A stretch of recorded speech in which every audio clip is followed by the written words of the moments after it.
जय श्री राम ट्रेडर्स। सो गए आज थी 3 दिसंबर और आज मैंने सेंसेक्स में एक पुट साइड ट्रेड प्लान करी थी जिसमें हमने अपना एसएल दे दिया है। ठीक है, तो बिना टाइम पास करे लिए आपको ले आता हूँ स्क्रीन पे। सो गए ये चार्ट है सेंसेक्स का 5 मिनट के टाइम फ्रेम पे। तो आज की बात समझो, मैंने जो अपनी प्रीवियस वीडियो में बताया था आज मार्केट लगभग वैसा ही रिएक्ट करी और हमने भी उसी बेसिस पे ट्रेड लिया था, लेकिन पता नहीं किस वजह से हमारा आज दोबारा से स्टॉप लॉस हिट हो गया है। ठीक है, तो ये देखो मार्केट ने आज क्या किया है, मार्केट ने एक फ्लैट ओपनिंग दी। ठीक है, फ्लैट ओपनिंग देने के बाद ये हमारा एक सपोर्ट एरिया था। अब मैं ये सपोर्ट एरिया आपको 1 आवर के टाइम फ्रेम पे दिखाता हूँ। ये देखना, ये देखो, ये हमारा मार्केट देखो यहाँ से गिरी, यहाँ से गिरी। ठीक है, अब मार्केट यहाँ से नीचे आ रही है तो ये एक सपोर्ट का काम करेगा। ठीक है, तो ये हमारा एक सपोर्ट था। जैसे इसका ब्रेक डाउन होना, मैं इसको 5 मिनट के टाइम फ्रेम पे आ जाता हूँ। ठीक है, ये देखो, पहली ट्रेड में प्लान करने वाला था अपने इस सपोर्ट पे। जैसे इसका ब्रेक डाउन हुआ तो मैं यहाँ पे ट्रेड प्लान कर लेता, पर मेरे में दिक्कत क्या हुई, जो मैं धन में ट्रेड एग्जीक्यूट करता हूँ ना, तो उसमें 2 चार्ट खोलता हूँ, एक इस साइड अपना कॉल साइड का और एक दूसरी साइड पुट साइड का। ठीक है, तो अब दिक्कत ये हुई, जो मेरा चार्ट था ना, यहाँ पे जो भी धन यूज़ करता है तो यहाँ पे नंबर दिखाता है कि आपने कौन सी स्ट्राइक प्राइस ले रखी है और ये कितने रुपए का प्राइस चल रहा है। मान लो 25 रुपये का, तो यहाँ दिखाएगा 25 रुपये कॉल साइड, 25 रुपये पुट साइड। ठीक है, फिर यहाँ पे दिखाएगा पुट साइड के चार्ट पे कि 25 रुपये का ये चल रहा है, 25 रुपये का। तो मेरा ना वो दिखा नहीं रहा था, तो वहाँ पे ना सब डॉट डॉट आ रहे थे, जिसकी वजह से ना कोई मेरा ऑर्डर लग पा रहा था ना कुछ हुआ धन में। ये धन में की दिक्कत पता नहीं मेरे से कई बार आ जाती है, ये पता नहीं उसमें नंबर्स नहीं दिखाता, और नंबर के बाद फिर ना कोई भी ट्रेड एग्जीक्यूट होती है ना, कुछ नहीं होता, कुछ भी नहीं हो पाता। ठीक है, तो मेरी ये वाली ट्रेड ऐसे ही ख़राब चली गई, इसमें मैंने कोई भी ट्रेड प्लान नहीं करी। ठीक है, फिर मैंने थोड़ा पुल बैक का वेट करा। ठीक है, क्योंकि मैंने प्रीवियस वीडियो में यही बताया था कि मार्केट अगर गैप डाउन नीचे ओपन हो जाए तो ये वाला सपोर्ट है नेक्स्ट टारगेट, जो कि हमें मिलेगा ही मिलेगा। ठीक है, तो देखो मार्केट ने क्या किया, देखो ये वाली ट्रेड हमारी छूट गई, फिर हमने थोड़ा बहुत पुल बैक का वेट करा। ठीक है, ये देखो मार्केट थोड़ा सा टाइम पास करने लगी, तो 3 बार मार्केट ने इस लेवल को टेस्ट किया था, पहली बार, दूसरी बार, तीसरी बार। ठीक है, तो मेरे सेटअप के हिसाब से ये एक ट्रेंड लाइन बन चुकी थी। ठीक है, तो मार्केट अप साइड जाने वाला था। ठीक है, और अप साइड जाके कॉल वालों को ट्रैप करेगा, फिर एक पुट साइड मूव देता। ठीक है, ये देखो यहाँ तक ऊपर गई, फिर नीचे आई, फिर यहाँ पे ये रेजिस्टेंस था हमारा, ये देख सकते हो, इसको ब्रेक करा, कॉल वालों को एंट्री दिलाया। ठीक है, एंट्री दिलाने के बाद मैंने एक और पुट साइड ट्रेड प्लान करी, कहाँ पे, इसके हिसाब से। ठीक है, जैसे ये ट्रेंड लाइन ब्रेक हुआ ना, तो मैंने इसी पे अपनी ट्रेड प्लान कर ली थी, और मेरा इस बार टारगेट था या तो मार्केट इस वाले सपोर्ट तक जाएगी, हमारा नेक्स्ट सपोर्ट जो है ना, ये वाला मेन सपोर्ट यहाँ तक जाएगी।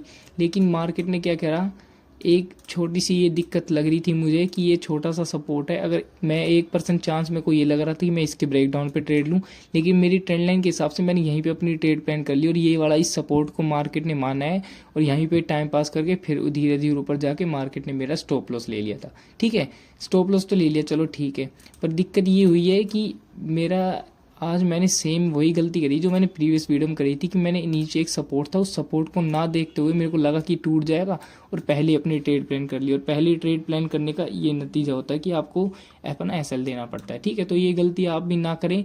अगर आपको नीचे सपोर्ट दिखाई दे रहा है तो बिल्कुल भी ट्रेड ना करें, जब वो सपोर्ट टूट जाए तो तभी ट्रेड लें। ठीक है, उसके बाद मैंने अपनी कोई ट्रेड प्लान नहीं करी, क्योंकि एक हमारी छूट गई थी, दूसरी ये ट्रेड थी।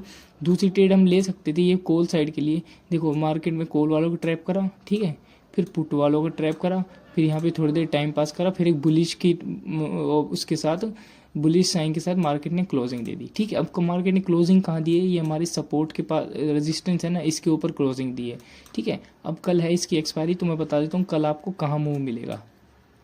पहले इसको 1 आवर के टाइम फ्रेम पे देखो आप, बड़े टाइम फ्रेम पे समझना बहुत ज़रूरी होता है। ठीक है, ये देखो, ये देखो यहाँ से सेलिंग आ रही है, ये एक दो एक एक कैंडल आ रही धीरे धीरे। तो ये जो सेलिंग है ना, ये बहुत ही स्लो कैंडल है, बहुत ही स्लो सेलिंग है। अगर एक बाइंग आएगी ना, कल ही एक्सपायरी है, या तो एक सीधी ग्रीन कैंडल जाएगी सीधे इस रेजिस्टेंस पे। ठीक है, जो कि हमें कितने पॉइंट्स दे देगा, लगभग अगर यहाँ से हिसाब लगाएं तो लगभग अपन को 350 पॉइंट्स इजीली मिल जाएंगे। ठीक है, क्योंकि अगर कल बाइंग आई तो। ठीक है, अब मैं बता देता हूँ कि मार्केट अगर किस हिसाब से ओपन होगी तो आपको क्या करना है, और मूव आपको बड़े मूव कहाँ मिलेंगे, बड़े मूव मिलेंगे सिर्फ आपको 2 जगह। ठीक है, पहला कहाँ मूव मिलेगा आपको, पहला ये मेन सपोर्ट देखो आप, मार्केट ने मल्टीपल टाइम्स यहाँ पे सपोर्ट लिया, तो दोबारा रीटेस्ट करने के लिए यहाँ पे मार्केट आ सकता है। ठीक है, तो कल मैं आपको बहुत बढ़िया स्ट्रेटेजी बताता हूँ सेंसेक्स की एक्सपायरी के लिए।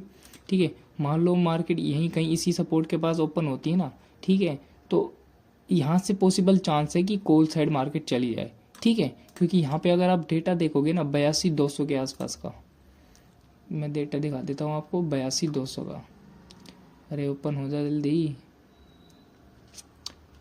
ये देखो 82,200 पे कितने बंदे बैठे हैं यहाँ कोल साइड, 70,000 बंदे बैठे हैं। ठीक है, लेकिन अगर इन 70,000 के अगेंस्ट मार्केट गई और ऊपर की साइड गई तो बहुत ज़्यादा अपना कॉल सारे काटेंगे और मार्केट बहुत तगड़ी से मूव देगी 400 और 500 के लेवल तक।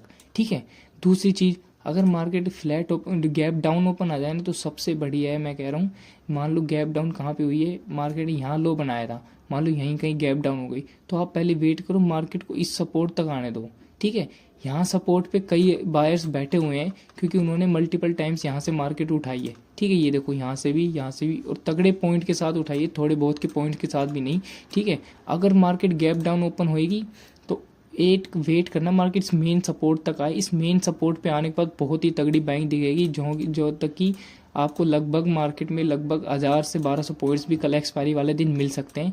लेकिन एक डिप आना चाहिए सेंसेक्स की एक्सपायरी वाले दिन, वो डिप होगी ना, उस डिप में आप खरीदो, कोई दिक्कत नहीं, बहुत ही तगड़ा मूव मिलेगा आपको। ठीक है, अगर मार्केट गैप अप ओपन हो जाए, मान लो इससे कहीं रेंज में यहाँ कहीं गैप अप ओपन हो जाए तो भी बढ़िया, आप वेट करो, प्रीवियस डे की क्लोजिंग है ना, यहीं पे आसपास मार्केट रिएक्ट करेगी। अगर जिस हिसाब से मार्केट इसको ब्रेक डाउन करेगी, अगर दोबारा रिटेस्ट करके फिर ब्रेक डाउन करे तो आप पुट के साइड जा सकते हो, वरना आप यहीं से ही पुट वालों को ट्रैप करके मार्केट जा सकती है कॉल साइड के लिए। तो ये तीनों चीज़ें थी एक्सपायरी वाले दिन। मूव मिलेंगे आपको सिर्फ दो साइड ही। मूव कहाँ पे मिलेगा, एक तो मूव मिलेगा इस वाले रेजिस्टेंस के ऊपर मूव मिलेगा।